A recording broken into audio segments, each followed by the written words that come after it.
صباح الخير. في قصيدة شعر لإيليا أبو ماضي كان بيقول فيها إيه بقى؟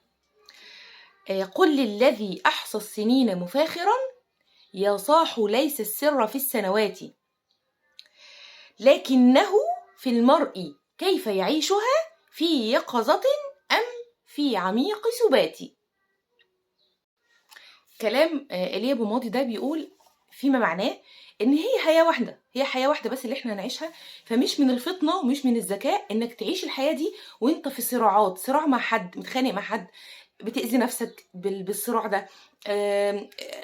انك عايش الحياه ومش بتتعلم منها ولا بتعلم فيها، انك شخص مش مؤثر في المجتمع اللي انت عايش فيه او في العالم او الحياه اللي انت عايش فيها. فده مش من الذكاء، لان هي حياه واحده، احنا هنعيش حياه واحده، فمش من الذكاء انك تعيشها وانت كسول وانت خملان وانت متضايق. مفيش اي حاجه مستاهله انك تبقى عامل كده، وهي حياه واحده بس اللي انت هتعيشها. فحاول على قد ما تقدر انك تعيشها صح. وزي ما بيقولوا ان في هناك يعني ناس ماتت لكن باجسادها، لكن هي ما زالت باعمالها عايشه معانا. هو ده المقصود.